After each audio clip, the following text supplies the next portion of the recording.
From Keene in the Shire, the Liberty Media capital of the world, this is Daryl W. Perry, host of FPP Radio News for Wednesday, October 29th, 2014. Silver is trading at $17.20 per ounce. Gold is valued at $1,226 per ounce. And according to BitcoinAverage.com, the average price of Bitcoin is $350.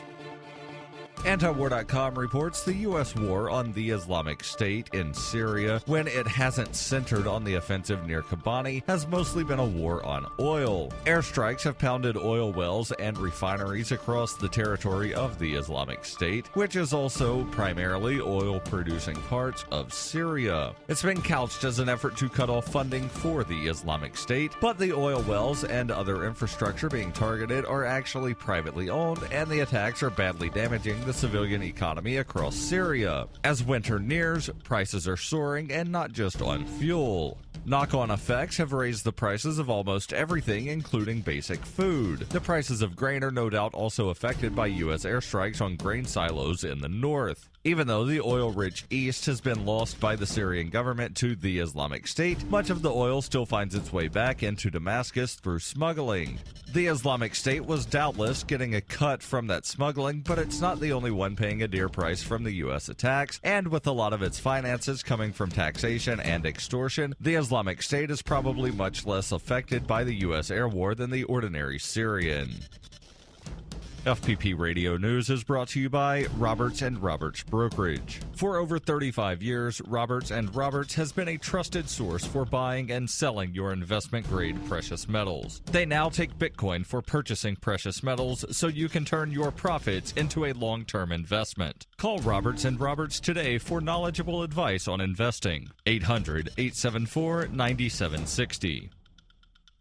CNN reports a medical marijuana advocate turned write-in candidate for Rhode Island governor has garnered instant social media attention by smoking what she says is cannabis in a campaign video. But her media stunt comes with a more serious political message about cannabis legalization. In the 90-second video, she says, "I'm Ann Armstrong, and I'm going to be the next governor of Rhode Island, and I hope that during my tenure I will be able to dispel a number of misconceptions about cannabis use." Armstrong, who says she smokes cannabis every day, uses it for medical purposes, and also argues that it helps her focus and communicate with people around her. In the video, she takes a hit off a pipe after insisting that cannabis users should not be ostracized or marginalized. She says it doesn't make people crazy the way you've been told. We've been lied to for a long time by our government, and something that has been essential to our health has been taken away from us. Adding, "Yes, I do smoke cannabis, and yes, I do inhale," invoking former President Bill Clinton's famous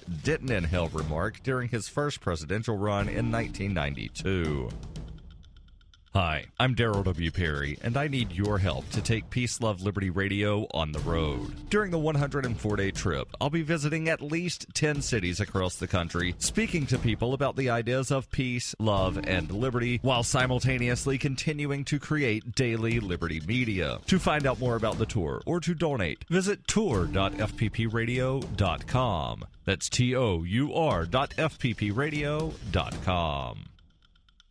The New York Times reports a special UN human rights investigator said Tuesday that diplomats from North Korea, in what he described as an abrupt and interesting turn of events, were now prepared to invite him to visit their isolated nuclear-armed country for the first time, but only if a growing effort aimed at prosecuting North Korean leaders and other officials for crimes against humanity was dropped. The investigator, Marzuki Darusman, made the disclosure at a news conference after he presented his annual report to the General Assembly's Human Rights Commission. Mr. Darusman, a member of the panel that produced a devastating report on human rights abuses in North Korea early this year, said the offer for a visit, which would be unprecedented, had been made by 4 North Korean diplomats who had unexpectedly agreed to meet with him on Monday. North Korean diplomats have denounced the panel's report as a collection of fabrications and smears and have refused to meet with Mr. Darusman or any other panel member. The report said that the North Korean authorities maintained a murderous police state and a system of gulag-like prison camps that incarcerated more than 100,000 people. It recommended that the Security Council refer North Korea to the International Criminal Court for prosecution.